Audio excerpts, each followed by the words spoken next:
I really didn't know much about Bulwark Games' latest PSVR2 game, GenoType, and the only thing that I really knew in depth was the fact that the game launched not when it was meant to.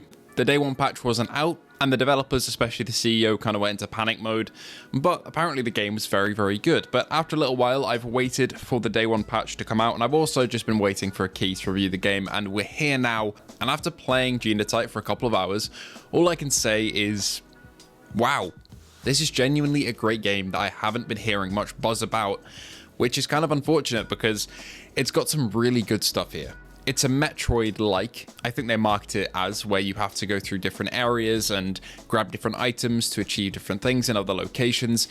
There's not really much puzzle solving, but there's a lot of taking items to certain areas and then progressing through that, getting new weapons and upgrades and different abilities, and fighting different types of enemies that throw projectile-based attacks at you. And all this comes together to create a PSVR2 game that now with the day one patch, which adds 120Hz support, looks and plays incredibly well.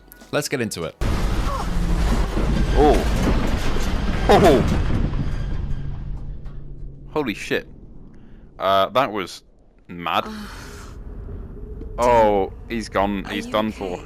Before we tackle any of the story stuff, my first impressions of the game in that regard, let's talk about the easiest thing and the first thing we always talk about, the visuals. I mean, you've had a bit of a taste of my first impressions regarding this earlier, but yeah, 120Hz plus the stellar quality of the resolution here provides for an incredibly clean and good looking game. Even though the actual texture work and the modeling is that of indie quality, everything feels incredibly polished and cohesive visually, meaning you get a really nice looking and feeling experience that runs at a great frame rate. And I honestly have no notes really. It's one of the best looking PSVR2 games I played in terms of pure resolution. Of course, other games like Red Matter, Horizon, Resi 8, whatever you want to name will beat it out on actual texture work and modeling and animations. But on pure resolution, it looks pretty damn amazing. So I'm in the Antarctic or Arctic. One of them has a lot of landmass, the other one doesn't. So I'm assuming whichever one is bigger, I'm there, basically. God, it looks really sharp, really clear. Hello, exoscope.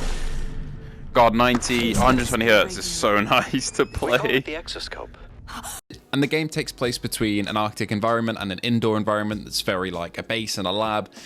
And it manages to keep a claustrophobic feeling and a sci-fi feeling sort of within the narrative and visuals that ties it all together in a way that feels good. It feels polished, it feels like it has direction, and I really like that. Now, the game actually opens in an Arctic setting, which I didn't know before jumping into it. I was jumping into this pretty much blind, aside from the fact that I knew about the launch issues in terms of the release date, but you're stranded in the Arctic and crash into an underground research lab where a bunch of essentially mutated flora and fauna have taken over the environment, and you've got to find a way to get rid of them, essentially, and fight your way through the lab, getting upgrades. And as you explore, you're talking with a man named William through an earpiece, and he kind of gives you exposition and a bit of character work that was much appreciated. It reminded me a lot in this regard of Jurassic World Aftermath. It felt very similar in how it was structured and how you, the player, are guided around and told information. And it works pretty well and organically, which I like. The structure, as I said earlier, is very Metroid-like, where you're finding different upgrades in different rooms, and each room kind of links back to each other in a certain way, and there are different hub zones where they'll have certain rooms and areas, and there are loading screens between each of these areas. But the areas themselves are quite large, and the loading screens take about a second, so it really doesn't feel like you're dragging through the loading screens and they're taking a while. The pace is pretty good, and each of the areas, as I said, are fairly big, apart from certain corridor sections, meaning you feel like you're in a cohesive lab area, and the loading screens only occur when you're traveling somewhere that's absolutely fundamentally different in how it looks.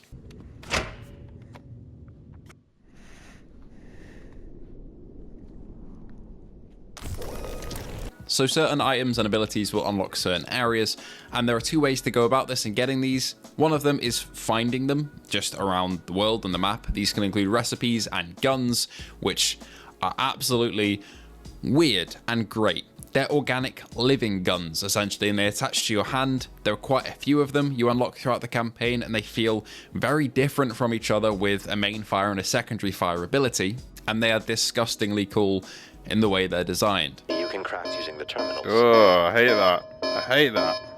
That is horrendous. I don't love the way this looks. I hate the way this looks. That's making me very uncomfortable. What the fuck is that? From here.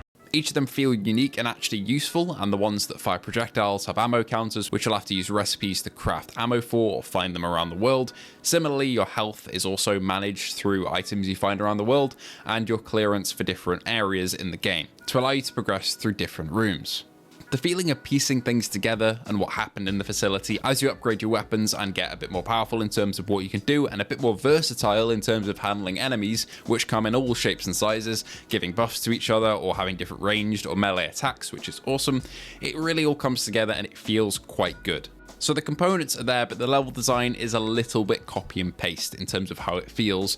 Not in terms of every room feeling the same in terms of layout, but visually mostly they feel quite similar, and it's the same for Jurassic World Aftermath for me. I personally love that game, I really do, but I understand that a lot of people have problems with it in terms of how a lot of the level design feels very similar, but it's not to say it's incredibly bad or anything. It gets the job done, it's fairly good, and it makes you think in terms of how you progress.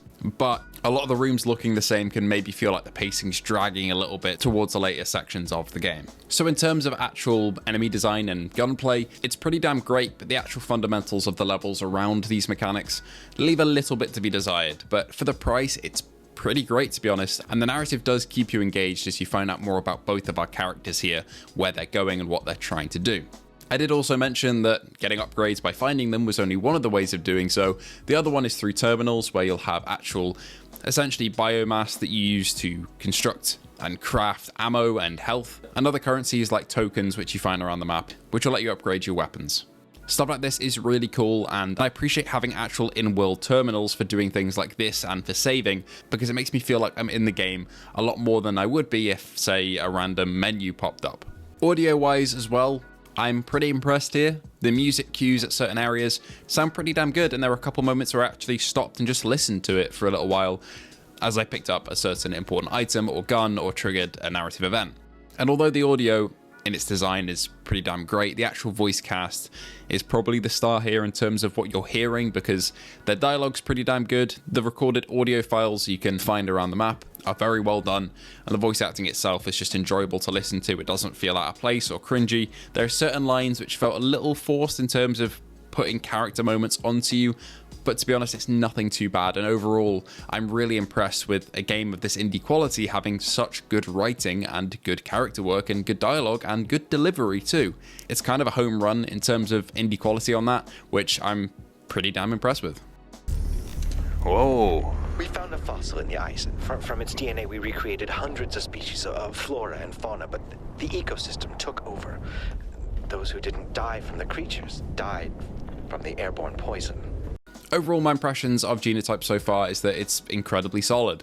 I'm always up for more sci-fi shooters and sci-fi VR games, especially linear story ones like this, where you're being guided through a path, even though you are backtracking a bit in that Metroid style, but you're being directed down a certain path and area instead of just, say, like a roguelike where you're repeating the same runs over and over again.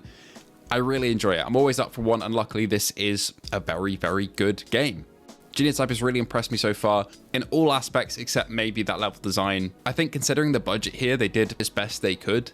And it's not to say it's bad, it's just compared to a couple of other mechanics in the game that really shine bright. The level design is quite apparent in the way that it's a little bit below that in terms of the standard of quality and a bit repetitive. But overall, I'm very impressed with GenoType, and I've had a lot of fun playing with it so far. Especially with the new patch. Runs great, looks great, and I left all of my sessions wanting to play more, which is always a good sign. Anyway, thank you all for watching.